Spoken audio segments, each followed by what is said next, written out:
അന്ത്യനാളുകളെക്കുറിച്ചും നമ്മുടെ കർത്താവായ യേശുക്രിസ്തുവിൻ്റെ രണ്ടാം വരവിനെക്കുറിച്ചും നാം ഈ കാര്യങ്ങൾക്കായിട്ട് ഒരുങ്ങേണ്ടതിനെക്കുറിച്ചുമാണ് പറയുവാൻ എൻ്റെ ഹൃദയത്തിലുള്ളത്. കഴിഞ്ഞ ദിവസങ്ങളിൽ നാം ആ കാര്യങ്ങൾ കേട്ടുകൊണ്ടിരുന്നു.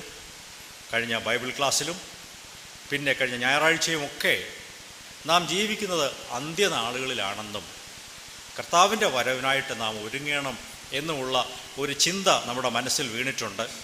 ദൈവം അനുവദിച്ചാൽ ഇന്നും തുടർന്നുള്ള ചില ദിവസങ്ങളിലും ഈ കാര്യങ്ങളെക്കുറിച്ച് ചിന്തിക്കുവാൻ താല്പര്യപ്പെടുന്നു. നമുക്ക് ആദ്യമായിട്ട് തെസ്സലോനിക്കരുടെ പുസ്തകത്തിൽ നിന്നെടുക്കാം. 1 തെസ്സലോനിക്കർ 4-ാം അധ്യായം 13-ാം വചനം നമുക്ക് വായിക്കാം. സഹോദരന്മാരെ, നിങ്ങൾ പ്രത്യാശയില്ലാത്ത മറ്റുള്ളവരെ പോലെ ദുഃഖിക്കാതിരിക്കേണ്ടതിന് നിദ്ര കൊള്ളുന്നവരെക്കുറിച്ച് അറിവില്ലാതിരിക്കരുത് എന്ന് ഞങ്ങൾ ആഗ്രഹിക്കുന്നു. ഇവിടെ അപ്പോസ്തലനായ പൗലോസ് പറയുന്നത് നിങ്ങൾ അറിവില്ലാത്തവരായിരിക്കരുത്. You should not be unaware എന്ന് വെച്ചാൽ അതിൻ്റെ മറുവശം, അത് ശരിയായിട്ട് പറഞ്ഞാൽ സഹോദരങ്ങളെ, നിങ്ങളെല്ലാവരും അറിവുള്ളവർ ആയിരിക്കണം. നിങ്ങൾക്ക് ഈ കാര്യങ്ങളെക്കുറിച്ച് ഒരു ബോധ്യം ഉണ്ടായിരിക്കണം. വിശേഷാൽ ഇവിടെ പറയുന്നു മരിച്ചുപോയ ഭക്തന്മാരെക്കുറിച്ചും ദൈവമക്കളെക്കുറിച്ചും മുൻകാലങ്ങളിൽ മരിച്ചുപോയ ക്രിസ്ത്യാനികളെക്കുറിച്ചും അവർക്ക് എന്തായിത്തീരുമെന്നുള്ളതിനെക്കുറിച്ച് ചോദിച്ചാൽ എനിക്കറിഞ്ഞുകൂടാ എന്ന് പറയരുത്. അതിനെക്കുറിച്ച് എനിക്കറിയാം, എനിക്ക് ബൈബിളിൽ നിന്നും അതിനെക്കുറിച്ച് അറിവുണ്ട്, എനിക്കും അതിനെക്കുറിച്ച് വിശ്വാസമുണ്ട് എന്നുള്ളതായിരിക്കണം നമ്മുടെ നിലപാട്. അതുകൊണ്ടാണ് പൗലോസ് പറയുന്നത്, സഹോദരങ്ങളെ, നിങ്ങൾ മരിച്ചുപോയവരെക്കുറിച്ച് നിദ്ര കൊള്ളുന്നവരെക്കുറിച്ച് അറിവില്ലാതിരിക്കരുത്. ഇന്ന് രാവിലെ ഈ വചനങ്ങൾ ഞാൻ കുറേ വചനങ്ങൾ വായിച്ച് കേൾപ്പിക്കാൻ ആഗ്രഹിക്കുന്നു. അതെല്ലാം ഈ വിഷയത്തോട് ബന്ധപ്പെടുത്തിയാണ് നമ്മുടെ കർത്താവിൻ്റെ മടങ്ങിവരവും അതിനെ സംബന്ധിച്ച് നമ്മുടെ മനോഭാവവും നിലപാടും എന്തായിരിക്കണം എന്നുള്ള കാര്യങ്ങളെക്കുറിച്ചൊക്കെയും നാം ചില വചനങ്ങൾ വായിച്ച് മനസ്സിലാക്കുവാൻ ആഗ്രഹിക്കുന്നു. ഇത് നാം ബുദ്ധിയിൽ ആണ് ഉൾക്കൊള്ളുന്നത്, എങ്കിലും അത് നമ്മുടെ അന്തരാത്മാവിലേക്ക് പ്രവേശിക്കണം. അപ്പോഴാണ് രൂപാന്തരം ഉണ്ടാകുന്നത്. അത് സമയമെടുത്ത് സംഭവിക്കുന്ന കാര്യമാണ്. ഇപ്പോൾ നമ്മുടെ ബുദ്ധിയിലാണ് നാം ഈ കാര്യങ്ങൾ ഉൾക്കൊള്ളുന്നത്. ദൈവത്തിന് മഹത്വം ഉണ്ടാകട്ടെ. നിങ്ങൾ അറിവില്ലാതിരിക്കരുത്, നിങ്ങൾ അജ്ഞരായിരിക്കരുത്, നിങ്ങൾ അറിവുള്ളവരായിരിക്കണം. ഈ വചനങ്ങളെ പഠിക്കുമ്പോൾ പ്രിയപ്പെട്ടവരെ നാം പ്രാർത്ഥിച്ചുകൊണ്ടിരിക്കാം, കർത്താവേ, ഈ കാര്യങ്ങളെക്കുറിച്ച് എനിക്ക് വേണ്ടത്ര അറിവില്ല, ഈ കാര്യങ്ങളെക്കുറിച്ച് എനിക്ക് അല്പം കൂടെ അറിവ് തരണമേ, അറിവ് എന്നെ ഒരുക്കത്തിലേക്ക് നടത്തുവാൻ കാരണമാക്കണമേ എന്ന് പ്രാർത്ഥിക്കാം. മറ്റൊരു വചനം കൂടെ ഇതേ കാര്യം സൂചിപ്പിച്ചുകൊണ്ട് പ്രത്യാശയ്ക്ക് വേണ്ടി നാം ഒരുങ്ങേണ്ടതിൻ്റെ ആവശ്യത്തെക്കുറിച്ച് നമുക്ക് തീത്തോസിൻ്റെ പുസ്തകം 2-ാം അധ്യായം 12-ാം വചനം വായിക്കാം. നാം ഭാഗ്യകരമായ പ്രത്യാശയ്ക്കായും മഹാദൈവവും നമ്മുടെ രക്ഷിതാവുമായ യേശു ക്രിസ്തുവിൻ്റെ തേജസ്സിൻ്റെ പ്രത്യക്ഷതയ്ക്കായി കാത്തുകൊണ്ട് ഭക്തികേടും പ്രപഞ്ചമോഹങ്ങളും വർജിച്ചിട്ട് ഈ ലോകത്തിൽ സുബോധത്തോടും നീതിയോടും ദൈവഭക്തിയോടും കൂടെ ജീവിച്ചു പോരേണ്ടതിന് അത് നമ്മെ ശിക്ഷിച്ചു വളർത്തുന്നു. ഇവിടെ ശ്രദ്ധിക്കുക, ദൈവമക്കളായ നമുക്കുള്ള ഭാഗ്യകരമായ ഒരു പ്രത്യാശ, എ ബ്ലെസ്സഡ് ഹോപ്പ്. നമ്മുടെ മുൻപിൽ ദൈവം വെച്ചിരിക്കുന്ന ഒരു ഭാഗ്യകരമായ പ്രത്യാശയുണ്ട്.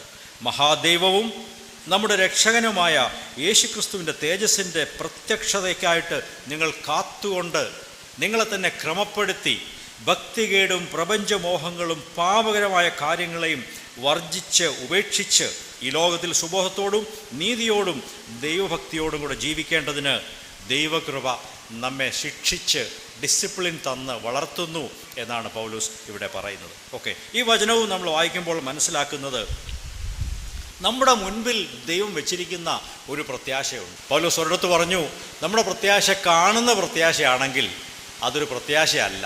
ഈ ലോകത്തിൽ നമുക്ക് കിട്ടാൻ പോകുന്നൊരു വലിയ വീട്, ഒരു മണിമാളിക, അല്ലെങ്കിൽ ഒരു ധാരാളം പണം, ഇതൊക്കെയാണ് നമ്മുടെ പ്രത്യാശയെങ്കിൽ അത് പൂജ്യം പ്രത്യാശയാണ്, അത് നശിച്ചു പോകുന്നതാണ്, അതൊരു പ്രത്യാശയല്ല. എന്നാൽ കാണാത്തതിനായിട്ട് നാം കാത്തിരിക്കുന്നു എന്ന് പൗലോസ് പറയുന്നുണ്ട്. കാണാത്ത കാര്യങ്ങളുടെ പ്രത്യാശയാണ്, വരാൻ പോകുന്ന ദൈവികമായ കാര്യങ്ങളെക്കുറിച്ചുള്ള പ്രത്യാശയാണ്, സജീവമായ നിലനിൽക്കുന്ന പ്രത്യാശ. അതിനെക്കുറിച്ചാണ് ഇവിടെ പറയുന്നത്. ഇതൊരു ഭാഗ്യകരമായ പ്രത്യാശയാണ്. നമ്മുടെ മുൻപിൽ ദൈവം നൽകിയിരിക്കുന്ന പ്രത്യാശ, ക്രിസ്തുവിൻ്റെ മടങ്ങിവരവും നാം അവനോടൊപ്പം ചേർക്കപ്പെടുന്നതും നാം എന്നുമെന്നും ദൈവരാജ്യത്തിലായിരിക്കുന്നതും വളരെ മഹത്തായ ഒരു പ്രത്യാശയാണ്. It is a glorious and blessed hope എന്നാണ് ഇവിടെ നാം പറയുന്നത്. ഈ പ്രത്യാശ നമ്മുടെ ഉള്ളിൽ നമുക്ക് വ്യക്തതയുള്ള ഒരു പ്രത്യാശയായിട്ടിരിക്കുന്നുണ്ടോ? പലരെ സംബന്ധിച്ചും അത് വളരെ വേഗമാണ്, അവ്യക്തതയുള്ളതാണ്. കണ്ണാടിയിലെ ഗ്ലാസ്സിലൊക്കെ ആവി പിടിച്ചാൽ ഒന്നും വ്യക്തമായിട്ട് കാണത്തില്ല, കുറച്ച് കാണാം, കുറച്ച് കാണത്തില്ല. അതാണ് അവ്യക്തമായ കാഴ്ചപ്പാട് എന്ന് പറയുന്നത്. എന്നാൽ കണ്ണാടിയൊക്കെ വൈപ്പ് ചെയ്ത് തുടച്ച് വൃത്തിയാക്കി കഴിഞ്ഞാൽ നല്ല ക്ലിയറായിട്ട് കാണാൻ പറ്റും. നമ്മുടെ മുമ്പിലുള്ള പ്രത്യാശയെക്കുറിച്ചും മരണശേഷമുള്ള ദൈവമക്കളുടെ പ്രത്യാശയെക്കുറിച്ചും ക്രിസ്തുവിൻ്റെ മടങ്ങി വരവിനെക്കുറിച്ചും ഒക്കെ നമ്മുടെയൊക്കെയും കാഴ്ചപ്പാട് കുറച്ചുകൂടെ എന്തായി തീരണം? വ്യക്തതയുള്ളതായി തീരേണ്ടത് ആവശ്യമാണ്. ഈ പഠനങ്ങൾ, ദൈവവചനത്തിലെ വചനങ്ങൾ വായിച്ച് കേൾപ്പിക്കുന്നതും ഇന്ന് സംസാരിക്കുന്ന കാര്യങ്ങളുമൊക്കെ അതിലേക്ക് ലക്ഷ്യമിട്ടുള്ളതാണ്. നമ്മുടെ മുമ്പിലുള്ള പ്രത്യാശയെക്കുറിച്ച് നമുക്ക് ഓരോരുത്തർക്കും നല്ല ഒരു വ്യക്തമായ ബോധ്യം ഉണ്ടായിരിക്കണം. ദൈവത്തിന് മഹത്വം ഉണ്ടാകട്ടെ. മൂന്നാമതൊരു വചനം കൂടെ ഇത് സംബന്ധിച്ച് വായിക്കാം. അതും മനോഹരമായൊരു വചനമാണ്. 2 തെസ്സലോനിക്കർ അതിൻ്റെ 2-ാം അധ്യായം 1-ാം വചനം വായിക്കാം. ഇനി സഹോദരന്മാരെ, നമ്മുടെ കർത്താവായ യേശു ക്രിസ്തുവിൻ്റെ പ്രത്യക്ഷതയും അവൻ്റെ അടുക്കലുള്ള നമ്മുടെ സമാഗമനവും സംബന്ധിച്ച് ഞങ്ങൾ നിങ്ങളോട് അപേക്ഷിക്കുന്നത്. ഇവിടെ ശ്രദ്ധിക്കുക, പൗലോസ് അപ്പോസ്തലൻ തെസ്സലോനിക്കയിലെ വിശ്വാസികൾക്ക് എഴുതുമ്പോൾ വളരെ വ്യക്തിപരമായി തൻ്റെ അനുഭവത്തോട് ചേർത്താണ് പറയുന്നത്. ഇനി സഹോദരന്മാരെ, നമ്മുടെ കർത്താവായ യേശു ക്രിസ്തുവിൻ്റെ പ്രത്യക്ഷത അഥവാ മടങ്ങി വരവ്, പിന്നെ അവൻ മടങ്ങി വരുമ്പോൾ അവൻ്റെ അടുക്കലേക്കുള്ള സമാഗമനം, ഇത് സംബന്ധിച്ച് ഞാൻ നിങ്ങളോട് പറയുന്നത്. അപ്പോൾ രണ്ട് കാര്യങ്ങളവിടെ പറയുന്നു. ഒന്ന്, കർത്താവായ യേശു ക്രിസ്തു മടങ്ങി വരും, അതാ ഒന്നാമത്തെ കാര്യം. പിന്നെ ദൈവമക്കളായ നാം അവനോടൊരുമിച്ച് ഒരു സമാഗമനമുണ്ട്, കൂടിച്ചേരലുണ്ട്. നാം അവൻ്റെ അടുത്തേക്ക് എടുക്കപ്പെടും, അല്ലെങ്കിൽ മരിച്ച വിശുദ്ധന്മാർ ഉയർത്തെഴുന്നേൽക്കും, ജീവനോടിരിക്കുന്നവർ രൂപാന്തരം പ്രാപിക്കും. അങ്ങനെ ഈ 2 കൂട്ടരും കൂടെ യേശുക്രിസ്തുവിനോട് ഒരുമിച്ച് മേഘങ്ങളിൽ മധ്യാകാശത്തിൽ ഒരു കൂടിച്ചേരലുണ്ട്, സമാഗമനമുണ്ട്. അത് വ്യക്തമാണോ? There is a gathering together to him. കർത്താവിൻ്റെ അടുത്തേക്ക് നാം എല്ലാവരും സമാഗമനം ഉണ്ടാകുന്ന, ചേർക്കപ്പെടുന്ന ഒരു സമയമുണ്ട്. അത് ദൈവമക്കളുടെ മഹത്തായ വലിയ പ്രത്യാശയാണ്. ഈ കാര്യങ്ങൾ നമുക്ക് അവ്യക്തമായിരിക്കരുത്. അതിനെക്കുറിച്ച് നാം ഈ ദിവസങ്ങളിൽ പഠിക്കുവാൻ ആഗ്രഹിക്കുന്നു. ഇത് വളരെ യാഥാർത്ഥ്യമായൊരു കാര്യമായിട്ടാണ് പൗലോസ് പറയുന്നത്. പ്രിയപ്പെട്ട സഹോദരങ്ങളെ, നമ്മുടെ കർത്താവിൻ്റെ മടങ്ങിവരവും അവൻ്റെ അടുക്കലേക്കുള്ള നമ്മുടെ കൂടിച്ചേരലും സംബന്ധിച്ച് എനിക്ക് കുറേ കാര്യങ്ങൾ പറയാനുണ്ട് എന്ന് പറഞ്ഞിട്ട് താഴോട്ട് വായിക്കുമ്പോൾ എതിർ ക്രിസ്തുവിനെക്കുറിച്ചും അവൻ്റെ പ്രത്യക്ഷതയെക്കുറിച്ചും ഒക്കെ പറയുന്നു. നിങ്ങളെ ആരും ചതിക്കരുത്, അധർമ്മമൂർത്തിയായവൻ പ്രത്യക്ഷപ്പെടണം. ഇതെല്ലാം കഴിഞ്ഞിട്ട് കർത്താവിൻ്റെ മഹത്വ പ്രത്യക്ഷത ഉണ്ടാകും. ഈ കാര്യങ്ങളെക്കുറിച്ച് താൻ പറയുന്നുണ്ട്. അത് നമുക്ക് വീണ്ടും മറ്റൊരു സമയത്ത് അതിനെക്കുറിച്ച് കൂടുതൽ പഠിക്കാവുന്നതാണ്. ഞാൻ ദൈവസഭയിലെ വിശ്വാസികളെ സംബന്ധിച്ച് നമുക്ക് അതിപ്രധാനമായിരിക്കുന്ന 2 സത്യങ്ങളെക്കുറിച്ചും ആമുഖമായിട്ട് പറഞ്ഞു പോകാം. മറ്റൊരു മതവിശ്വാസത്തിലും ഇല്ലാത്ത 2 സുപ്രധാനമായ കാര്യങ്ങൾ ക്രിസ്ത്യ വിശ്വാസത്തിലുണ്ട്. നാം പലപ്പോഴും ഇവിടെ അത് പറഞ്ഞിട്ടുണ്ട്. എന്നാൽ പുതുതായിട്ട് വന്നവരെ സംബന്ധിച്ച് നിങ്ങളത് അറിഞ്ഞിരിക്കണം. 2 unique things only found in Christian faith. In no other faiths, in no other religion you find it. മറ്റൊരു മതവിശ്വാസങ്ങളിലും വിശ്വാസ പ്രമാണങ്ങളിലും അതില്ല. 2 അനന്യമായ, ഉദാത്തമായ, ഉന്നതമായ, മഹത്വമേറിയ 2 സത്യങ്ങൾ ക്രിസ്ത്യ വിശ്വാസത്തിലുണ്ട്. ഒന്ന്, നമ്മുടെ കർത്താവായ യേശു മാത്രമേ മരിച്ചവരിൽ നിന്നും ഉയർത്തെഴുന്നേറ്റ് വന്നിട്ടുള്ള നേതാവായിട്ട് ഈ ഭൂമിയിലുള്ളൂ. മറ്റൊരു മത നേതാവും മരിച്ചിട്ട് ഉയർത്തെഴുന്നേറ്റ് വന്നിട്ടില്ല. യേശു മാത്രമേ ഉയർത്തെഴുന്നേറ്റ് വന്നിട്ടുള്ളൂ. അത് ക്രിസ്ത്യ വിശ്വാസത്തിൻ്റെ അനന്യമായ, യുണീക്കായ ഒരു റിയാലിറ്റിയാണ്, യാഥാർത്ഥ്യമാണ്. രണ്ടാമത്തെ യാഥാർത്ഥ്യം അതിനോട് ചേർന്ന് കിടക്കുന്നു. നമ്മുടെ കർത്താവായ യേശു ക്രിസ്തു മാത്രമേ ഞാൻ മടങ്ങി വന്ന് നിങ്ങളെ എൻ്റെ അടുക്കൽ ചേർത്തുകൊള്ളും എന്നുള്ള വാഗ്ദാനം നൽകിയിട്ടുള്ളൂ. മറ്റൊരു മത നേതാവും ഞാൻ വന്ന് നിങ്ങളെ കൂട്ടിക്കൊണ്ടുപോകും എന്നുള്ള വാഗ്ദത്തം നൽകിയിട്ടില്ല. ഇത് രണ്ടും ക്രിസ്ത്യ വിശ്വാസത്തിൻ്റെ വളരെ യുണീക്കായ, അനന്യമായ, വേറിട്ട് നിൽക്കുന്ന 2 വിശ്വാസ പ്രമാണങ്ങളാണ്, 2 സത്യങ്ങളാണ്. ഈ കാര്യങ്ങൾ നമ്മുടെ മനസ്സിലുണ്ടായിരിക്കണം. ഞങ്ങളുടെ വിശ്വാസവും മറ്റു മതങ്ങളെ പോലെ എല്ലാ മതവും ദൈവത്തിൽ ചെന്ന് ചേരും, അങ്ങനെ നാം ആരും ചിന്തിക്കരുത്, പറയരുത്. എല്ലാ മതങ്ങളും ഒരുപോലെയല്ല, എല്ലാ വിശ്വാസ പ്രമാണങ്ങളും ഒരുപോലെയല്ല. ക്രിസ്തുവിൽ കൂടെ ലഭിച്ച ബൈബിൾ അടിസ്ഥാനപ്പെടുത്തിയുള്ള നമ്മുടെ വിശ്വാസ പ്രമാണം, അതിന് ഇങ്ങനെയുള്ള കുറഞ്ഞ പക്ഷം 2 സുപ്രധാനമായ പ്രത്യേകതകളുണ്ട്. 2-ൽ കൂടുതൽ ഒരുപക്ഷെ കാണാൻ സാധിച്ചേക്കും. എങ്കിലും പെട്ടെന്ന് ഓർക്കാനായിട്ട് ഞാൻ 2 കാര്യങ്ങളാണ് പറയുന്നത്. അത് നമ്മുടെ മനസ്സിലിരിക്കട്ടെ. കർത്താവിൻ്റെ വരവിനെക്കുറിച്ചാണ് നാം ഇനി ചിന്തിക്കാനായിട്ട് പോകും. ഒരു കാര്യം, ഈ പ്രത്യാശ യേശുക്രിസ്തുവിൻ്റെ രണ്ടാമത്തെ വരവ്, മടങ്ങിയ വരവിനെക്കുറിച്ചുള്ള പ്രത്യാശയാണ് ആദിമ നൂറ്റാണ്ടിലെ ദൈവമക്കളെ വിശ്വാസത്തിൽ അവരെ സസ്റ്റെയിൻ ചെയ്ത് അഥവാ പിടിച്ചു നിർത്തിയത് എന്ന് പറയാൻ സാധിക്കും. അന്ന് മാത്രമല്ല, ഇന്നും അതിനുശേഷം കഴിഞ്ഞ ഏതാണ്ട് 2000-ഓളം വർഷങ്ങൾ, 19 നൂറ്റാണ്ടുകൾ ദൈവമക്കൾ, ക്രിസ്ത്യാനികൾ അനേകം പീഡനങ്ങളിൽ കൂടെ കടന്നുപോയി. എല്ലാ നൂറ്റാണ്ടുകളിലും വിവിധങ്ങളായ പീഡനങ്ങളിൽ കൂടെ ദൈവമക്കൾ കടന്നുപോയിട്ടുണ്ട്. ഇനിയും മഹാപീഡനകാലം വരുന്നതേ ഉള്ളൂ. അത് കുറച്ചുകൂടെ കഠിനമായിരിക്കും. എന്നാൽ കഴിഞ്ഞ നൂറ്റാണ്ടുകളിൽ ദൈവമക്കൾ കടന്നുപോയ പീഡനങ്ങൾ വലിയ പീഡനങ്ങളിൽ കൂടെയാണ് അവർ കടന്നുപോയത്. അതൊരു സത്യമാണ്. നമ്മുടെ രാജ്യത്ത് ഇന്നും പലയിടങ്ങളിലും അത് നടക്കുന്നുണ്ട്, നാം അറിയുന്നില്ല എന്നേ ഉള്ളൂ. ദൈവമക്കൾ പീഡനങ്ങൾ കൂടെ കടന്നു പോകുന്നു. അവരെ പിടിച്ചു നിർത്തിയത് ക്രിസ്തുവിലുള്ള വിശ്വാസമാണ്, ഈ പ്രത്യാശയാണ്. 1 കൊരിന്ത്യർ 16-ാം അധ്യായം എടുക്കാം, 22-ാം വചനം നോക്കാം. കർത്താവിനെ സ്നേഹിക്കാത്തവൻ ഏവനും ശപിക്കപ്പെട്ടവൻ, നമ്മുടെ കർത്താവ് വരുന്നു. അപ്പോസ്തലനായ പൗലോസ് ഈ കൊരിന്ത്യ ലേഖനം എഴുതി അവസാനിപ്പിക്കുകയാണ്. 1 കൊരിന്ത്യർ അതിൻ്റെ 16-ാം അധ്യായം ലാസ്റ്റ് ചാപ്റ്ററാണ്. അതിൻ്റെ ലാസ്റ്റ് വചനങ്ങളാണ്, അവസാനത്തെ വചനങ്ങളിൽ എല്ലാം വൈൻഡപ്പ് ചെയ്യുമ്പോൾ പറയുകയാണ്, ഈ ദൈവമക്കളുടെയൊക്കെ അന്നത്തെ വിശ്വാസവും കാഴ്ചപ്പാടും ഇങ്ങനെയായിരുന്നു: കർത്താവിനെ സ്നേഹിക്കാത്തവനേവനും ശപിക്കപ്പെട്ടവൻ, നമ്മുടെ കർത്താവ് മടങ്ങി വരുന്നു. മാറാനാഥ, നമ്മുടെ കർത്താവായ യേശു വേഗം മടങ്ങി വരും. അതാണ് പൗലോസിന് വിശ്വാസികളെ ഉറപ്പിക്കുവാനായിട്ട് ഉണ്ടായിരുന്നത്.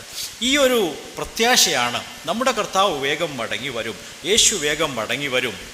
അപ്പോൾ നമ്മുടെ ഈ ദുരിതങ്ങളും വേദനകളും സംഘർഷങ്ങളും കഷ്ടപ്പാടുകളും പീഡനങ്ങളും ഒക്കെ അവസാനിക്കും. പിന്നെ നാം എന്നുമെന്നും ക്രിസ്തുവിനോടൊപ്പം അവിടുത്തെ രാജ്യത്തിലായിരിക്കും എന്നുള്ള ആ വലിയ ഒരു പ്രത്യാശയാണ് എല്ലാ തലമുറകളിലുമുള്ള ദൈവമക്കളെ വിശ്വാസത്തിൽ ഉറപ്പിച്ചു നിർത്തിയത് എന്ന് കാണാൻ സാധിക്കും. പ്രിയപ്പെട്ടവരെ, ഞാനും നിങ്ങളിൽ കടന്നു പോകുന്ന പ്രശ്നങ്ങളും പ്രതിസന്ധികളും അതുമായിട്ടൊക്കെ നോക്കുമ്പോൾ വളരെ നിസ്സാരമാണ്. കൊച്ചു കൊച്ചു പ്രശ്നങ്ങൾ മാത്രമേ നമുക്കുള്ളൂ. ആരെങ്കിലും നമ്മളെ പരിഹസിച്ചെന്നോ കളിയാക്കിയെന്നോ മോശമായി സംസാരിച്ചെന്നോ കമൻറ്റ് പറഞ്ഞെന്നോ ഒക്കെ ഉള്ളൂ. വളരെ ചെറിയ പ്രശ്നങ്ങളെ നമുക്കുള്ളൂ. അതിനെ നാം വലുതായിട്ടാണ് ചിന്തിക്കുന്നത്. എന്നാൽ കഴിഞ്ഞ തലമുറകളിൽ കടന്നുപോയ വിശുദ്ധന്മാർ കടന്നുപോയ പീഡനങ്ങളും ഉപദ്രവങ്ങളും, അവരുടെ കഴുത്ത് വെട്ടി കൊന്നു, അല്ലെങ്കിൽ തീയിലിട്ട് കരിച്ചു കളഞ്ഞു, തിളച്ച എണ്ണയിലിട്ട് അവരെ കൊന്നു, വളരെ ക്രൂരമായി അവരെ പീഡിപ്പിച്ചു, ഉപദ്രവിച്ചു, കൊന്നുകളഞ്ഞു. അവർ പിടിച്ചു നിന്നത് ഈ വചനത്തിൻ്റെ അടിസ്ഥാനത്തിലാണ്.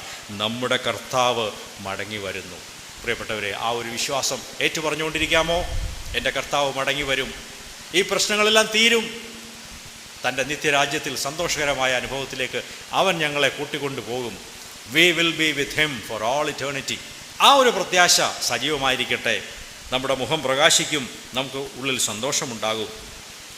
ഇനി ഞാൻ ചില വചനങ്ങൾ ബൈബിളിൽ നിന്ന് വായിക്കാൻ പോകുന്നത് ക്രിസ്തുവിൻ്റെ മടങ്ങിവരവിനെ സംബന്ധിച്ച് ബൈബിളിൽ പറഞ്ഞിരിക്കുന്ന, മുന്നറിയിച്ചിരിക്കുന്ന ചില ഭാഗങ്ങൾ, 2-3 വചനങ്ങൾ നമുക്ക് വായിച്ച് നോക്കാം. അതാണ് മത്തായി സുവിശേഷം 26-ാം അധ്യായം അതിൻ്റെ 64-ാം വചനം വായിക്കാം.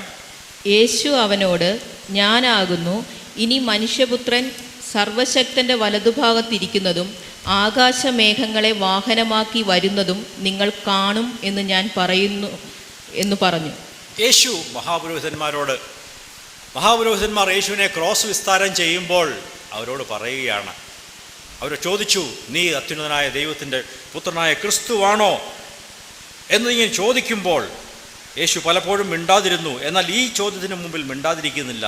യേശു അവനോട്, മഹാപുരോഹിതനോട്, ഞാനാകുന്നു, ഞാൻ ക്രിസ്തു ആകുന്നു, ഇനി മനുഷ്യപുത്രൻ അഥവാ ഞാൻ സർവശക്തൻ്റെ വലതുഭാഗത്ത് ഇരിക്കുന്നതും ആകാശമേഘങ്ങളെ വാഹനമാക്കി വരുന്നതും നിങ്ങൾ കാണും എന്ന് ഞാൻ പറയുന്നു എന്ന് പറഞ്ഞു. അത് യേശു തന്നെ തൻ്റെ മടങ്ങി വരവിനെക്കുറിച്ച് മുന്നമേ അറിയിച്ചിരിക്കുന്ന ഒരു ഭാഗമാണിത്.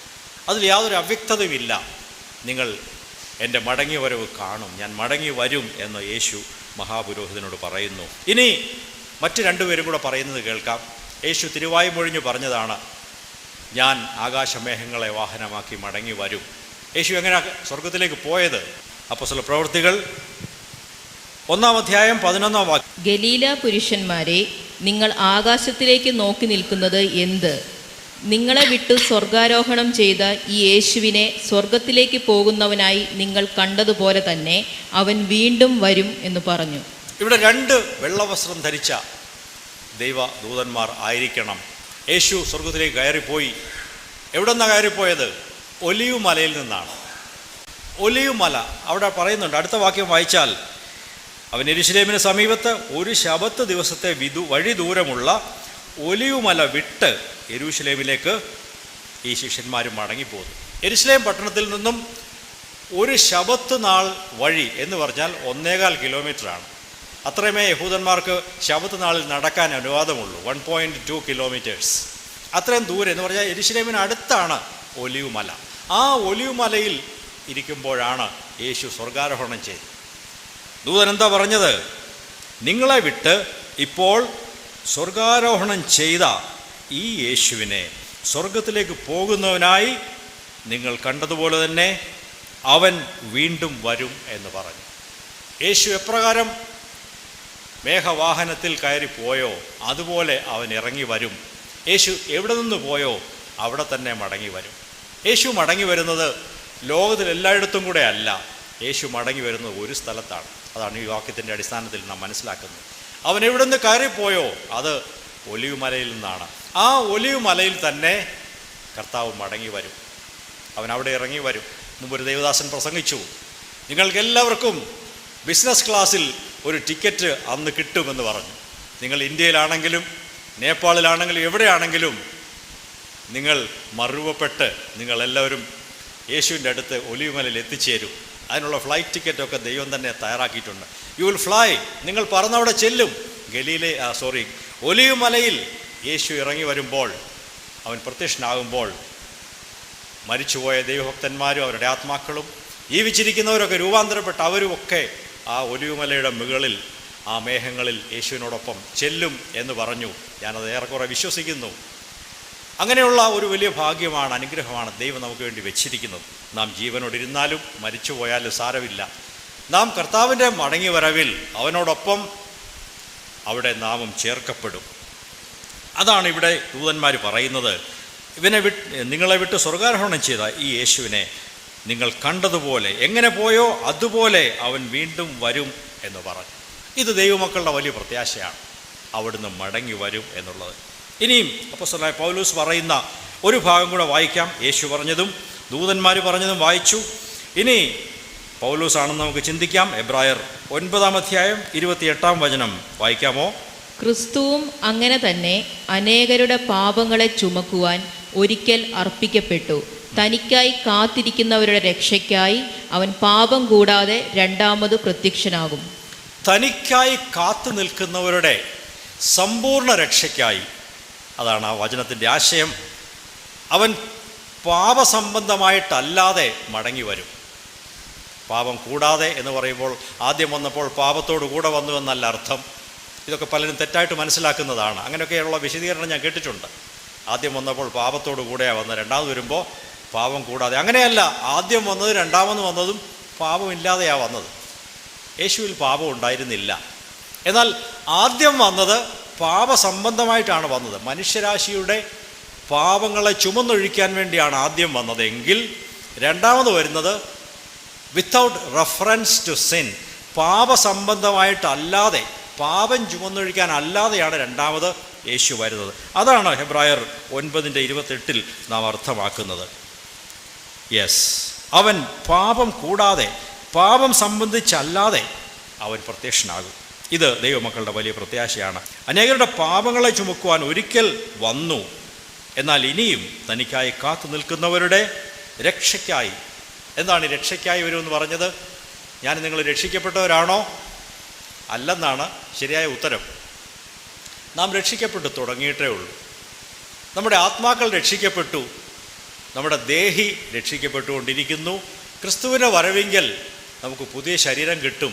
അപ്പോൾ നമ്മുടെ ശരീരവും രക്ഷിക്കപ്പെടും. അങ്ങനെയാണ് സമ്പൂർണ്ണ രക്ഷ എന്ന് പറയുന്നത്. ക്രിസ്തുവിൻ്റെ മടങ്ങി വരവെങ്കിൽ ദൈവരാജ്യത്തിൻ്റെ ആ പ്രവേശനത്തിലാണ് നമ്മുടെ ആളത്വം മുഴുവനായിട്ടും രക്ഷിക്കപ്പെടുന്നത്. അതുകൊണ്ട് നമുക്ക് നമ്മുടെ രക്ഷയെക്കുറിച്ച് പറയാം. ഞാൻ രക്ഷിക്കപ്പെട്ടു തുടങ്ങി, ഇപ്പോൾ രക്ഷിക്കപ്പെട്ടുകൊണ്ടിരിക്കുന്നു. കർത്താവിൻ്റെ മടങ്ങിവരവിൽ എൻ്റെ രക്ഷ സമ്പൂർണമായി തീരും.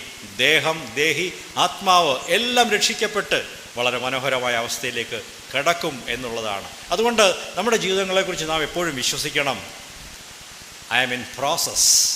എൻ്റെ ജീവിതം അത് പണിപ്പുരയിലാണ്, അത് ദൈവം പണിതുകൊണ്ടിരിക്കുകയാണ്. നാം ആരും എല്ലാം തികഞ്ഞവരായി തീർന്നിട്ടില്ല. നാം പണിപ്പുരയിൽ, വർക്ക്ഷോപ്പിലാണ്. ദൈവം നമ്മെ പണിത് ചെത്തി ശരിയാക്കി രൂപാന്തരപ്പെടുത്തിക്കൊണ്ടിരിക്കുകയാണ്. എന്നാൽ നാം ദൈവത്തിൻ്റെ ആ പണിക്ക് നമ്മെ തന്നെ വിധേയപ്പെടുത്തി കൊടുക്കുമോ? നാം നമ്മെ എളിമപ്പെടുത്തി ദൈവത്തിൻ്റെ പ്രവൃത്തിക്കായി കൊടുക്കുമോ? അതാണ് നമ്മുടെ മുമ്പിലുള്ള പ്രശ്നം. ഓക്കെ, നമ്മുടെ കർത്താവിൻ്റെ വരവിനെക്കുറിച്ച് മുന്നറിയിച്ച 3 വചനങ്ങളാണ് നാം ഇതുവരെ പഠിച്ചത്, ചിന്തിച്ചത്. ഇനി അടുത്ത ഒരു ചിന്ത, നമ്മുടെ കർത്താവായ യേശുക്രിസ്തുവിൻ്റെ മടങ്ങിവരവിൻ്റെ സമയം വളരെ അടുത്തിരിക്കുന്നു എന്ന് 2000 വർഷം മുമ്പുള്ള വിശ്വാസികൾ മുതൽ ഇന്ന് വരെയുള്ളവരും വിശ്വസിക്കുന്നു. The time is very near. കർത്താവിൻ്റെ വരവ് എത്രയും സമീപസ്ഥമായിരിക്കുന്നു. നമുക്ക് ഫിലിപ്പിയർ 4-ാം അധ്യായം അതിൻ്റെ 5-ാം വചനം വായിച്ചു നോക്കാം. നിങ്ങളുടെ സൗമ്യത സകല മനുഷ്യരും അറിയട്ടെ, കർത്താവ് വരുവാൻ അടുത്തിരിക്കുന്നു. യെസ്, കർത്താവ് വരുവാൻ അടുത്തിരിക്കുന്നു. അതുകൊണ്ട് നിങ്ങൾ ഏറ്റവും സൗമ്യതയോടെ, എളിമയോടെ, താഴ്മയോടെ ജീവിക്കണം. ഇതാണ് പൗലോസ് പറയുന്നത്. നിങ്ങൾ നിങ്ങളെക്കുറിച്ച് തന്നെ ബോസ്റ്റ് ചെയ്യരുത്, പൊങ്ങച്ചം പറയരുത്, അഹങ്കാരികളാകരുത്. ഞാൻ ഞാൻ ഞാൻ എന്ന് നമ്മുടെ ഈഗോയെ, സ്വയത്തെയും ഉയർത്തി നാം ആ രീതിയിൽ ചിന്തിക്കരുത്. നമ്മുടെ ഈഗോയ്ക്ക് മരിച്ചവരായി ക്രിസ്തുവിന് മുൻതൂക്കം കൊടുത്തുകൊണ്ട്, ക്രിസ്തുവിന് മഹത്വം കൊടുത്തുകൊണ്ട് ജീവിക്കണം. 2000-ഓളം വർഷം മുമ്പാണ് പൗലോസ് അപ്പോസ്തലൻ ഇത് എഴുതുന്നത്. അങ്ങനെയെങ്കിൽ ഇന്ന് നാം എത്രയധികം ക്രിസ്തുവിൻ്റെ മടങ്ങി വരവിനോട് നാം സമീപിച്ചിരിക്കുന്നു. എബ്രായർ 10-ാം അധ്യായം 37-ാം വചനം നോക്കാം. ഇനി എത്രയും അല്പകാലം കഴിഞ്ഞിട്ട് വരുവാനുള്ളവൻ വരും, താമസിക്കുകയില്ല. ഇത് യേശുക്രിസ്തുവിൻ്റെ മടങ്ങി വരവിനെ കുറിച്ചാണ് എബ്രായ ലേഖനത്തിൽ പറയുന്നത്. ഇനിയും എത്രയും വേഗം വരാനുള്ളവൻ വരും, താമസിക്കുകയുമില്ല. He will come and will not delay. കർത്താവിൻ്റെ വരവ് താമസിക്കത്തില്ല. പല ആളുകളും കർത്താവ് വരുവാൻ താമസിക്കും, നമുക്കിഷ്ടം പോലെ ജീവിക്കാം എന്ന് പറഞ്ഞ് ഞാൻ അവസാനം മാനസാന്തരപ്പെട്ടു കൊള്ളാം എന്നുള്ള കാഴ്ചപ്പാടിൽ ജീവിക്കുന്ന അനേകം പേരുണ്ട്. ദൈവമക്കളെ, അത് വലിയ അബദ്ധമാണ്. അങ്ങനെയൊന്നും അവസരം കിട്ടുകയില്ല. കർത്താവ് വരുവാൻ അധികം താമസം ഉണ്ടാവുകയില്ല. യാക്കോബ് എന്താ പറയുന്നത്? യാക്കോബിൻ്റെ പുസ്തകം 5-ാം അധ്യായം 8-ാം വചനം വായിക്കാം. നിങ്ങളും ദീർഘക്ഷമയോടിരിക്കുവിൻ, നിങ്ങളുടെ ഹൃദയം സ്ഥിരമാക്കുവിൻ, കർത്താവിൻ്റെ പ്രത്യക്ഷത സമീപിച്ചിരിക്കുന്നു. കർത്താവിൻ്റെ പ്രത്യക്ഷത സമീപിച്ചിരിക്കുന്നു. അവൻ മടങ്ങി വരുവാൻ അടുത്തിരിക്കുന്നു എന്ന് ആദ്യ നൂറ്റാണ്ടിൽ തന്നെ അവർ വിശ്വസിച്ചിരുന്നു. എന്നാൽ എന്തുകൊണ്ടാണ് കർത്താവ് വരാത്തത് എന്ന് ചോദിച്ചാൽ നിങ്ങളെ ഓർത്താണ്.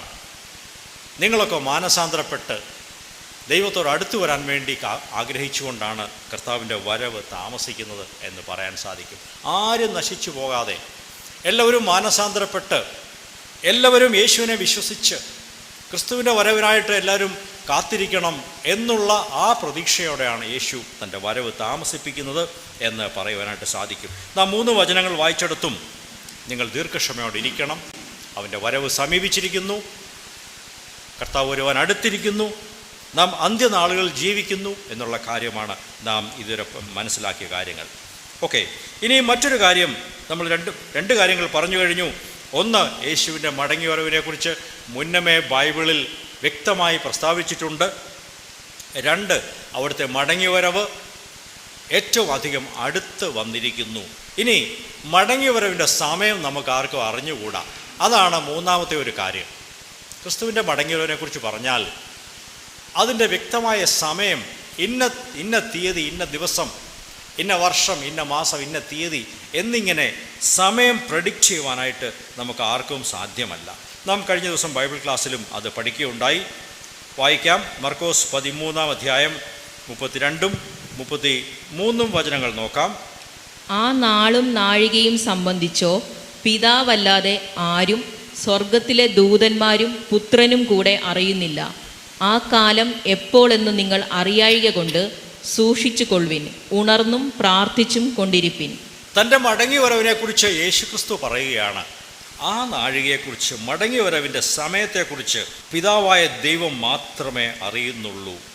ആ സമയം മറ്റാരെയും അറിയിച്ചിട്ടില്ല. ദൈവത്തിലെ ദൂതന്മാർക്ക് ആ സമയം അറിയിച്ചു കൊടുത്തിട്ടില്ല.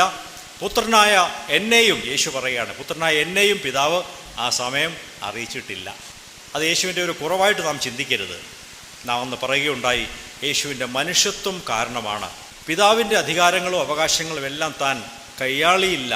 അതുകൊണ്ട് ഒരു മനുഷ്യൻ എന്നുള്ള നിലയ്ക്ക് യേശു പറയുകയാണ്, ആ ദിവസം എനിക്കും അറിഞ്ഞുകൂടാ, പുത്രനും കൂടെ അറിഞ്ഞുകൂടാ. അതുകൊണ്ട് നിങ്ങൾ ഉണർന്നും പ്രാർത്ഥിച്ചും കൊണ്ടിരിക്കുവീൻ, സൂക്ഷിച്ചുകൊള്ളുവീൻ.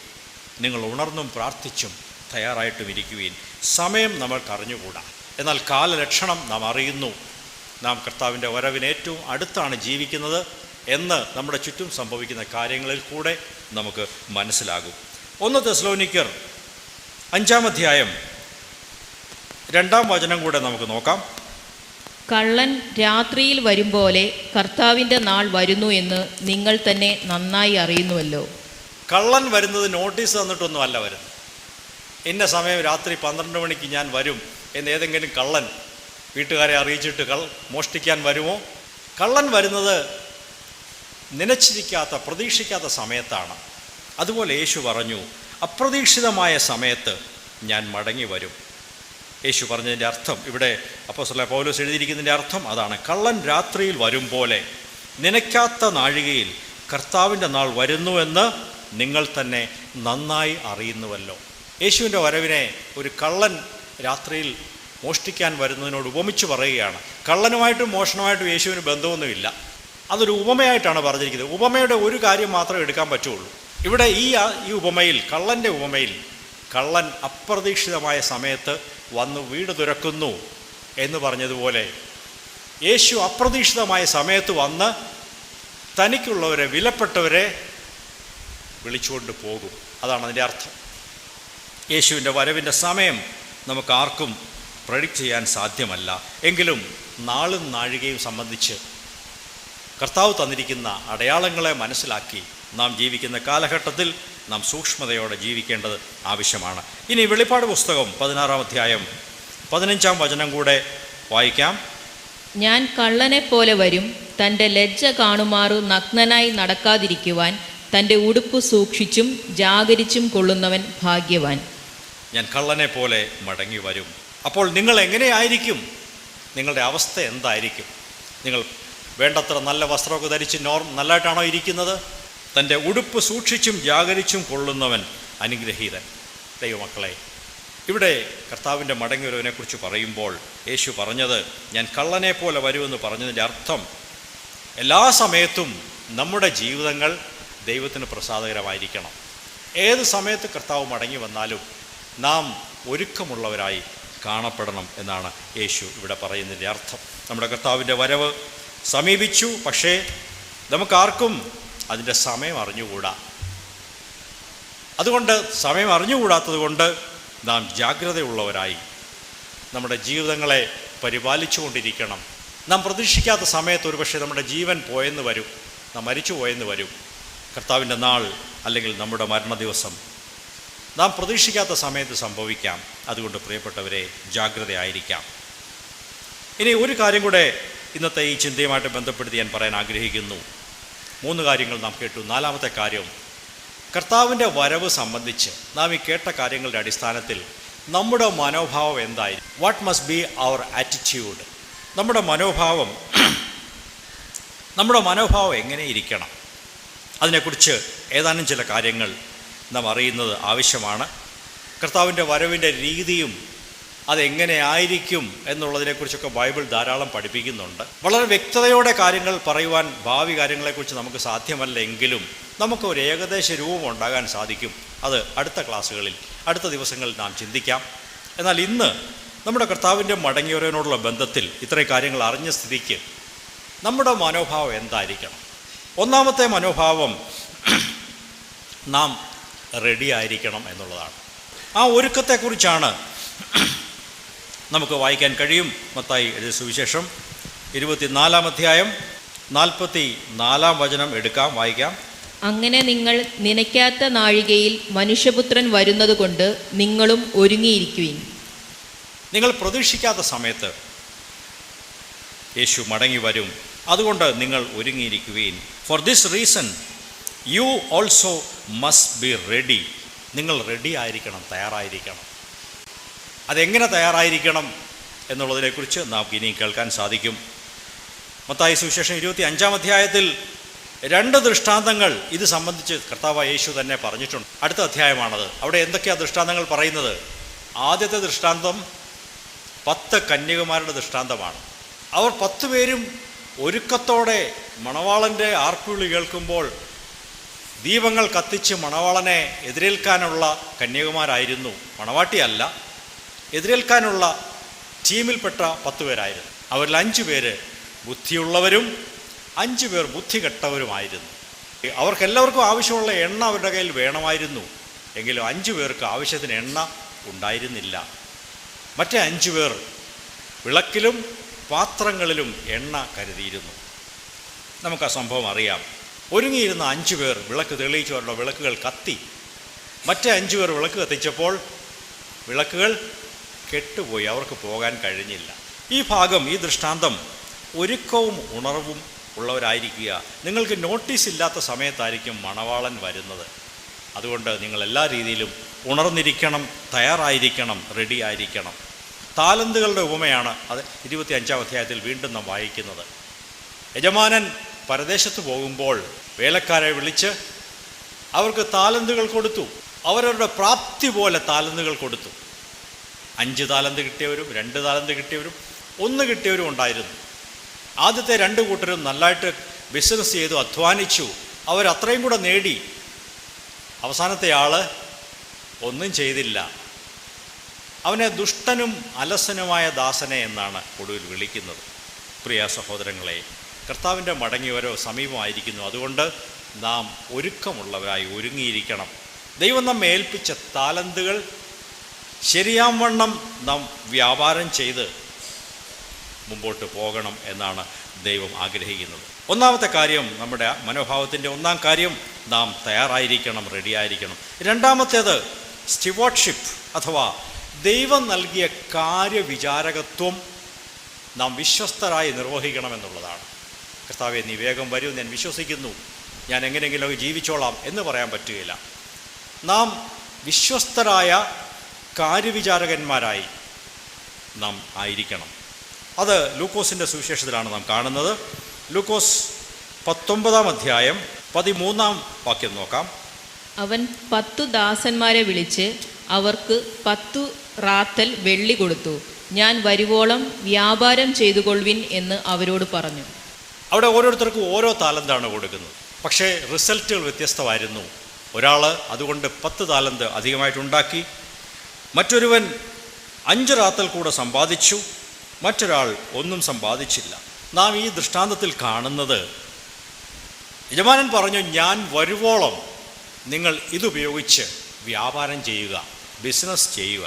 ദൈവം നമ്മെ ഏൽപ്പിച്ചിരിക്കുന്ന താലന്തുകളെ നാം ശരിയായി വിനിയോഗിക്കേണ്ടത് ആവശ്യമാണ്. എന്തൊക്കെയാണ് ദൈവം നമ്മെ ഏൽപ്പിക്കുന്ന താലന്തുകൾ? 1, നമ്മുടെ ശരീരവും ആരോഗ്യവും ജീവിതവുമാണ്. ജീവനുള്ളപ്പോൾ, ആരോഗ്യമുള്ളപ്പോൾ ആ താലന്ത് ഉപയോഗിക്കണം. ദൈവരാജ്യത്തിനു വേണ്ടിയും മറ്റുള്ളവരുടെ നന്മയ്ക്കും അനുഗ്രഹത്തിനു വേണ്ടി നമുക്ക് അത് ഉപയോഗിക്കാൻ സാധിക്കും. ദൈവം നൽകിയ സാമ്പത്തികമായ സാധ്യതകളുണ്ട്. പണമോ മറ്റോ നൽകിയിട്ടുണ്ടാകും.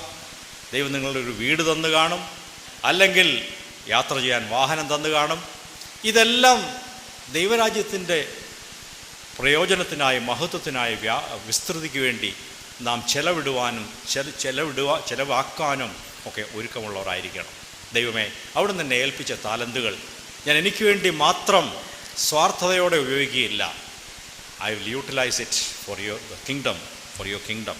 നിൻ്റെ രാജ്യത്തിന് വേണ്ടി ഞാൻ ഉപയോഗിക്കും എന്ന് പറഞ്ഞുകൊണ്ട് വിശ്വസ്തരായ കാര്യവിചാരകന്മാരായി നാം ജീവിക്കണം. ദൈവം നൽകിയ മറ്റനേക കാര്യങ്ങളുണ്ട്. ദൈവം ഒരു കുടുംബം നൽകി കാണും, മക്കളെ നൽകി കാണും. അവിടെയൊക്കെ ശരിയായിരിക്കുന്ന കാര്യവിചാരകത്വം, ദൈവം നൽകിയ സാധ്യതകളെ പ്രയോജനപ്പെടുത്തിക്കൊണ്ട് ജീവിപ്പാനാണ് ദൈവം നമ്മെക്കുറിച്ച് പ്രതീക്ഷിക്കുന്നത്. കർത്താവ് വരുവോളം വിശ്വസ്തരായ സ്റ്റിവാർഡ്സായി, കാര്യവിചാരകന്മാരായി കാര്യങ്ങളെ കൈകാര്യം ചെയ്യുവാൻ ദൈവം നമ്മെക്കുറിച്ച് ആഗ്രഹിക്കുന്നു. ദൈവം നിങ്ങൾക്ക് നല്ല ശബ്ദം നൽകിയിട്ടുണ്ടെങ്കിൽ അത് ദൈവത്തിന് വേണ്ടി പാടാനും സംസാരിക്കാനും ഉപയോഗിക്കാം. ദൈവം നല്ല ഫ്രണ്ട്ഷിപ്പൊക്കെ തന്നിട്ടുണ്ടെങ്കിൽ ആ ഫ്രണ്ട്സിനെയൊക്കെ സ്വാധീനിക്കുവാൻ, ക്രിസ്തുവിന് വേണ്ടി, ദൈവരാജ്യത്തിന് വേണ്ടി സ്വാധീനിക്കുവാൻ ദൈവം നിങ്ങളെക്കുറിച്ച് ആഗ്രഹിക്കുന്നു. നിങ്ങളുടെ ഫ്രണ്ട്സൊന്നും അവരെ ഒന്നും എനിക്ക് റീച്ച് ചെയ്യാൻ പറ്റുകയില്ല. നിങ്ങളുടെ ഫ്രണ്ട് സർക്കിൾ വേറെയാണ്, എൻ്റേത് വേറെയാണ്. ഓരോരുത്തർക്കും ദൈവം ഒരു ഫ്രണ്ട്ഷിപ്പ് സർക്കിൾ തന്നിട്ടുണ്ട്. ആ വൃത്തത്തിനുള്ളിൽ നമുക്ക് സ്വാധീനിക്കുവാൻ സാധിക്കും. മൂന്നാമത്തെ കാര്യം, നമ്മുടെ മനോഭാവം. നാം വളരെ സഹിഷ്ണുതയോടെ പേഷ്യൻ്റായിട്ട് കാത്തിരിക്കണം. അത് സംബന്ധിച്ച വചനമാണ് വായിക്കാൻ പോകുന്നത്. 1 കൊരിന്ത്യർ 1-ാം അധ്യായം 7-8 വചനങ്ങൾ നമുക്ക് നോക്കാം. ഇങ്ങനെ നിങ്ങൾ ഒരു കൃപാവരത്തിലും കുറവില്ലാത്തവരായി നമ്മുടെ കർത്താവായ യേശു ക്രിസ്തുവിൻ്റെ പ്രത്യക്ഷത കാത്തിരിക്കുന്നു. നമ്മുടെ കർത്താവായ യേശു ക്രിസ്തുവിൻ്റെ നാളിൽ കുറ്റമില്ലാത്തവരായിരിക്കേണ്ടതിന് അവൻ നിങ്ങളെ അവസാനത്തോളം ഉറപ്പിക്കും. കർത്താവായ യേശു ക്രിസ്തുവിൻ്റെ വരവിങ്കൽ നാം ഓരോരുത്തരും കുറ്റമില്ലാത്തവരായി, ബ്ലെയിംലെസ്സായി ഇരിക്കുവാൻ ദൈവം നമ്മെക്കുറിച്ച് പ്രതീക്ഷിക്കുന്നു. ഈ കൊരിന്തിലെ വിശ്വാസികളെ സംബന്ധിച്ച് അവർക്ക് ദൈവം അനേകം കൃപാവരങ്ങളും ആത്മദാനങ്ങളും ഒക്കെ കൊടുത്തിട്ടുണ്ടായിരുന്നു. വരങ്ങൾക്കൊന്നും ഒരു കുറവുമില്ലായിരുന്നു. അവരോട് പറയുകയാണ്, നിങ്ങൾ നമ്മുടെ കർത്താവായ യേശു ക്രിസ്തുവിൻ്റെ പ്രത്യക്ഷതയെ കാത്തിരിക്കുന്നു. നമ്മുടെ കർത്താവിൻ്റെ മടങ്ങിവരവിനെ കൊരിന്തിലെ വിശ്വാസികളെ നിങ്ങൾ ഓരോരുത്തരും നമ്മൾ കാത്തിരിക്കുകയാണ്. എന്നാൽ ആ കാത്തിരിപ്പിൻ്റെ കാലഘട്ടം എങ്ങനെയായിരിക്കണം?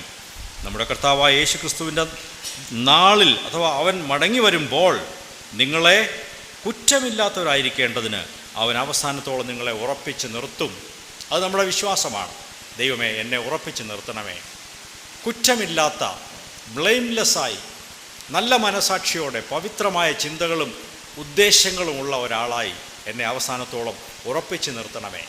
ഇതായിരിക്കട്ടെ നമ്മുടെ പ്രാർത്ഥന. നമ്മുടെ കർത്താവ് വേഗം മടങ്ങി വരും എന്ന് പറയുമ്പോൾ പ്രൈസ് ദ ലോർഡ് എന്ന് പറഞ്ഞ് നിർത്തരുത്.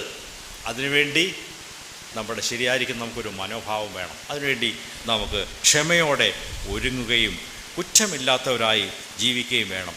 ഇനിയും അതുതന്നെയാണ് അടുത്ത ഒരു വിഷയം. നമ്മുടെ മനോഭാവം ഒരു ബ്ലെയിംലെസ് ലൈഫ് എന്നുള്ളതായിരിക്കണം. കുറ്റമില്ലാത്ത ഒരു ജീവിതം. നാം വിശ്വാസ ജീവിതം ആരംഭിച്ചപ്പോൾ അങ്ങനെയൊന്നും ആയിരുന്നില്ല. നമ്മിൽ ധാരാളം കുറ്റങ്ങളുണ്ടായിരുന്നു, അല്ലേ? എന്നാൽ കാലം ചെല്ലും തോറും ദൈവകൃപയാൽ കുറ്റങ്ങളെയൊക്കെ മാറ്റി കുറച്ചുകൂടെ പവിത്രമായ അളവിലേക്കും നിർമ്മലമായ ജീവിതത്തിലേക്കും ദൈവം നമ്മെ കൊണ്ടുവരികയാണ്. 1 തെസ്സലോനിക്കരുടെ പുസ്തകം എടുക്കാം. അതിൻ്റെ അവസാന അധ്യായം, അവസാനത്തെ 1 തെസ്സലോനിക്കർ 5:23 എടുക്കാം. സമാധാനത്തിൻ്റെ ദൈവം തന്നെ നിങ്ങളെ മുഴുവനും ശുദ്ധീകരിക്കുമാറാകട്ടെ. നിങ്ങളുടെ ആത്മാവും പ്രാണനും ദേഹവും അശേഷം നമ്മുടെ കർത്താവായ യേശു ക്രിസ്തുവിൻ്റെ പ്രത്യക്ഷതയിൽ അനിന്യമായി വെളിപ്പെടും വണ്ണം കാക്കപ്പെടുമാറാകട്ടെ. ഇവിടെ ഇതൊരു ആശീർവാദമാണിത്, ഒരു ബ്ലെസ്സിങ് പ്രാർത്ഥനയാണ്. തെസ്സലോനിക്കയിലെ വിശ്വാസികളെ അനുഗ്രഹിച്ച് ഒരു ആശീർവാദം അവർക്ക് പറയുകയാണ്. എന്താണ് ആശീർവാദം? നിങ്ങൾ സമ്പൂർണമായും നമ്മുടെ കർത്താവായ യേശു ക്രിസ്തുവിൻ്റെ മടങ്ങിവരവിൻ്റെ സമയത്ത് നിങ്ങൾ അനിന്യരായി വെളിപ്പെടണം. നിങ്ങളുടെ ആത്മാവും നിങ്ങളുടെ പ്രാണനും നിങ്ങളുടെ ശരീരവും, നിങ്ങളുടെ 3 ഘടകങ്ങളും മുഴുവൻ ആളത്വവും കർത്താവിൻ്റെ പ്രത്യക്ഷതയിൽ നിങ്ങൾ നിൽക്കുമ്പോൾ നിങ്ങൾ സമ്പൂർണമായിട്ടും അനിന്യമായി വെളിപ്പെടുന്ന ഒരു ജീവിതമായിരിക്കണം. Let you be preserved complete without blame at the coming of our Lord Jesus Christ. നമ്മുടെ കർത്താവായ യേശുവിൻ്റെ മടങ്ങി വരവെങ്കിൽ നിങ്ങളുടെ ജീവിതങ്ങൾ അനിന്യമായിരിക്കണം, ബ്ലെയിംലെസ് ആയിരിക്കണം. ഇതൊരു നാം ശ്രദ്ധിക്കേണ്ട ഒരു മനോഭാവമാണ്. ദൈവമേ, ഈ ഒരു മനോഭാവം അവിടുത്തെ മടങ്ങിവരവിനോടുള്ള ബന്ധത്തിൽ ഒരു കുറ്റമില്ലാത്ത ജീവിതം എനിക്ക് നൽകണമേ എന്ന് ദൈവത്തോട് പ്രാർത്ഥിക്കാമോ? അത് നാം ചെയ്യേണ്ട ആവശ്യമുണ്ട്. 2 പത്രോസ് 3-ാം അധ്യായം 10 മുതൽ 13 വരെ ഇനിയും വായിക്കാം. കർത്താവിൻ്റെ ദിവസമോ കള്ളനെപ്പോലെ വരും. അന്ന് ആകാശം കൊടുമുഴക്കത്തോടെ ഒഴിഞ്ഞു പോകും. മൂലപദാർത്ഥങ്ങൾ കത്തിയഴിയുകയും ഭൂമിയും അതിലുള്ള പണികളും വെന്തുപോകുകയും ചെയ്യും. ഇങ്ങനെ ഇവയൊക്കെയും അഴിവാനുള്ളതായിരിക്കുകയാൽ ആകാശം ചുട്ടഴിയുവാനും മൂലപദാർത്ഥങ്ങൾ വെന്തുരുകുവാനുമുള്ള ദൈവദിവസത്തിൻ്റെ വരവ് കാത്തിരിക്കുന്നതും ബന്ധപ്പെടുത്തിയും കൊണ്ട് നിങ്ങൾ എത്ര വിശുദ്ധ ജീവനും ഭക്തിയുമുള്ളവർ ആയിരിക്കണം. ഇതാണ് അപ്പോസ്തലനായ പത്രോസിന് പറയാനുള്ളത്. നമ്മുടെ കർത്താവിൻ്റെ നാൾ സമീപിച്ചിരിക്കുന്നു. അതുകൊണ്ട് നിങ്ങൾ എത്ര വിശുദ്ധമായി ജീവിക്കണം, എത്ര ദൈവഭക്തിയോടെ ജീവിക്കണം. നമ്മുടെ കർത്താവ് വരുവാൻ അടുത്തിരിക്കുന്നു. അതുകൊണ്ട് നമുക്കുണ്ടാകേണ്ട മനോഭാവം വിശുദ്ധ ജീവിതം, നിർമ്മലമായ ഒരു ജീവിതം, ഭക്തിയുള്ള, ദൈവത്തെ ഭയപ്പെടുന്ന ഒരു ജീവിതം. കർത്താവിൻ്റെ വരവിനെക്കുറിച്ച് കാര്യങ്ങൾ ഗ്രഹിച്ചതുകൊണ്ട് മാത്രമായില്ല. ഗ്രഹിക്കണം, അതൊന്നാമത്തെ പടിയാണ്. രണ്ടാമത്തെ പടി, ആ കർത്താവിൻ്റെ വരവിന് വേണ്ടി നമ്മെ തന്നെ വിശുദ്ധിയിലും നിർമ്മലതയിലും ദൈവഭക്തിയിലും നാം ജീവിക്കുകയാണ്. കർത്താവിൻ്റെ ദിവസമോ കള്ളനെ പോലെ വരും. അന്ന് ആകാശം എല്ലാം ഒഴിഞ്ഞു പോകും. ഈ ഭൂമിയിലെ എലിമെൻറ്റ്സ്, മൂലപദാർത്ഥങ്ങൾ കത്തി അഴിയും. ഭൂമിയും അതിലുള്ള പണികളുമൊക്കെയും വെന്തു പോവുകയും ചെയ്യും. ഈ ഭൂമിയിലെ പണികളും പ്രവൃത്തികളും ഒക്കെ അഴിഞ്ഞു പോകുന്നതാണ്. എത്ര വലിയ വീടുണ്ടാക്കിയാലും, എത്ര വലിയ കാര്യങ്ങളൊക്കെ ഉണ്ടാക്കിയാലും, എത്ര വലിയ സ്ഥാപനങ്ങൾ ഉണ്ടാക്കിയാലും, എത്ര വലിയ ബിസിനസ് കെട്ടിപ്പടുത്തം ഉണ്ടാക്കിയാലും ഇതെല്ലാം അഴിഞ്ഞു പോകുന്നതാണ് എന്ന് നമുക്ക് അറിവുണ്ടായിരിക്കണം. അതുകൊണ്ട് കർത്താവിൻ്റെ വരവ് സമീപിച്ചിരിക്കുന്നു എന്നുള്ളത് കൊണ്ട് നിങ്ങൾ എത്ര വിശുദ്ധ ജീവിതവും ഭക്തിയുമുള്ളവരായിരിക്കണം എന്ന് പത്രോസ് നമ്മോട് ചോദിക്കുന്നു. യോഹന്നാനും ഈ കാര്യത്തെക്കുറിച്ച് പറയുന്നുണ്ട്. 1 യോഹന്നാൻ 3-ാം അധ്യായം 2-3 വചനങ്ങൾ വായിക്കാം. പ്രിയമുള്ളവരെ, നാം ഇപ്പോൾ ദൈവമക്കളാകുന്നു. നാം ഇന്നതാകും എന്ന് ഇതുവരെ പ്രത്യക്ഷമായില്ല. അവൻ പ്രത്യക്ഷനാകുമ്പോൾ നാം അവനെ താൻ ഇരിക്കും പോലെ തന്നെ കാണുന്നതാകൊണ്ട് അവനോട് സദൃശ്യന്മാർ ആകും എന്ന് നാം അറിയുന്നു. അവനിൽ ഈ പ്രത്യാശയുള്ളവനെല്ലാം അവൻ നിർമ്മലനായിരിക്കുന്നത് പോലെ തന്നെ തന്നെ നിർമ്മലീകരിക്കുന്നു. ഇതാണ് യോഹന്നാൻ അപ്പോസ്തലനും പറയാനായിട്ടുള്ളത്. നമ്മുടെ കർത്താവിൻ്റെ പ്രത്യക്ഷത സമീപിച്ചിരിക്കുന്നു. അവൻ മടങ്ങി വരുമ്പോൾ നാം അവനെ ശരിയായിട്ടും കാണും. അവനായിരിക്കുന്നത് പോലെ നാം അവനെ കാണും. അവനോട് നാം സദൃശന്മാരായിത്തീരും. ഈ പ്രത്യാശ ഹൃദയത്തിലുള്ളവരൊക്കെയും ജീവിച്ചിരിക്കുന്ന സമയം അത്രയും തങ്ങളെ തന്നെ നിർമ്മലീകരിച്ച് ക്രിസ്തുവിൻ്റെ ജീവിതത്തോട് തങ്ങളെ അനുരൂപമാക്കി ക്രിസ്താനുരൂപമായ ഒരു ജീവിതത്തിൽ ജീവിക്കും എന്നുള്ളതാണ് യോഹന്നാന് പറയാനായിട്ടുള്ളത്. നമ്മെക്കുറിച്ചും പ്രിയമുള്ളവരെ, ദൈവം പ്രതീക്ഷിക്കുന്ന ഇതാണ്: ഒരു ക്രിസ്താനുരൂപമായ ജീവിതം, ക്രിസ്തുവിന് അനുരൂപമായ, ക്രിസ്തുവിൻ്റെ ചിന്തകളും മനോഭാവങ്ങളും നോട്ടവും ഇടപാടുകളും കൊടുക്കൽ വാങ്ങലുകളും ഒക്കെ ഉള്ള ആ ഒരു തരക്കാരായി നാം വളർന്നു വരണമെന്നാണ് ദൈവം ആഗ്രഹിക്കുന്നത്. ഓക്കെ, ഞാൻ എൻ്റെ വാക്കുകളെ അവസാനിപ്പിക്കുവാൻ സമയമായി. യേശുവിൻ്റെ മടങ്ങിവരവ് നമ്മുടെ മുൻപിൽ അതിവേഗം സംഭവിക്കാനിരിക്കുന്നത് കൊണ്ട് നമ്മുടെ മനോഭാവങ്ങളെ നാം ശരിപ്പെടുത്തി കൊണ്ടുപോകണം. ഒരു കാര്യം കൂടെ അതിനോട് ചേർത്ത് പറയാം: നാം നിരന്തരമായിട്ടും ക്രിസ്തുവിൽ അധിവസിച്ചുകൊണ്ടിരിക്കണം. 1 യോഹന്നാൻ 2-ാം അധ്യായം 28-ാം വാക്യത്തിലാണ് ഈ കാര്യം നാം കാണുന്നത്. വായിക്കാം. ഇനിയും കുഞ്ഞുങ്ങളെ, അവൻ പ്രത്യക്ഷനാകുമ്പോൾ നാം അവൻ്റെ സന്നിധിയിൽ ലജ്ജിച്ചു പോകാതെ അവൻ്റെ പ്രത്യക്ഷതയിൽ നമുക്ക് ധൈര്യമുണ്ടാകേണ്ടതിന് അവനിൽ വസിക്കുവിൻ. അവനിൽ വസിക്കുവിൻ. ഈ വാക്യം മുഴുവനും നമ്മുടെ കർത്താവിൻ്റെ മടങ്ങിവരവാണ് അതിൻ്റെ പശ്ചാത്തലം. മടങ്ങിവരവിനെക്കുറിച്ച് പറഞ്ഞുകൊണ്ട് ആ പശ്ചാത്തലത്തിൽ യോഹന്നാൻ അപ്പോസ്തലൻ പറയുകയാണ്: നിങ്ങൾ അവനിൽ വസിക്കുവീൻ. അവനിൽ വസിക്കുവീൻ. Abide in him. അവനിൽ വസിച്ചിരിക്കേണ്ടത് ഞായറാഴ്ച മാത്രമല്ല, ആരാധനായോഗത്തിൽ വരുമ്പോൾ 2.5-3 മണിക്കൂറല്ല. അതുകൊണ്ട് കാര്യം തീരുന്നില്ല. ആഴ്ചയുടെ 7 ദിവസവും വർഷത്തിൻ്റെ എല്ലാ ദിവസങ്ങളിലും ക്രിസ്തുവിൽ അധിവസിച്ചുകൊണ്ട് ക്രിസ്തുവിനാൽ നടത്തപ്പെടുന്ന, ക്രിസ്തുവിൻ്റെ ആത്മാവിനാൽ നടത്തപ്പെടുന്ന ഒരു പവിത്രമായ ജീവിതമാണ് ലജ്ജിച്ചു പോകാതിരിക്കാനുള്ള ഒരു ജീവിതം എന്ന് പറയുന്നത്. അല്ലെങ്കിൽ ക്രിസ്തുവിൻ്റെ മടങ്ങിവരവിൽ നാം ലജ്ജിച്ച് അവനിൽ നിന്ന് മാറി നിൽക്കേണ്ടി വരും. കാരണം നമ്മുടെ ജീവിതങ്ങൾ അത്ര നന്നായിട്ടല്ല നാം നടത്തിയത് എന്നുള്ളതാണ്. അതുകൊണ്ട് നമ്മുടെ ദൈവവചനം പറയുന്നു: നിരന്തരമായിട്ടും ക്രിസ്തുവിൽ വസിച്ചുകൊണ്ട് യേശുവിന് മഹത്വം വരുത്തി അവനെ പ്രസാദിപ്പിച്ചുകൊണ്ട് അവനിഷ്ടമുള്ളത് മാത്രം ചെയ്ത് തനിക്കിഷ്ടമില്ലാത്തതൊക്കെ ചെയ്യാതിരുന്നും ക്രിസ്തുവിനെ പോലെ ജീവിക്കുന്ന ഒരു ജീവിതമാണ് കർത്താവ് നമ്മെക്കുറിച്ച് പ്രതീക്ഷിക്കുന്നത്. ദൈവത്തിന് മഹത്വം ഉണ്ടാകട്ടെ. നാം ജീവിക്കുന്നത് അന്ത്യനാളുകളിലാണ്. ഈ അന്ത്യനാളുകളിൽ നാം പ്രത്യാശയോടെ ജീവിക്കുന്നു. ദൈവം നമുക്ക് പ്രത്യാശ നൽകിയിട്ടുണ്ട്.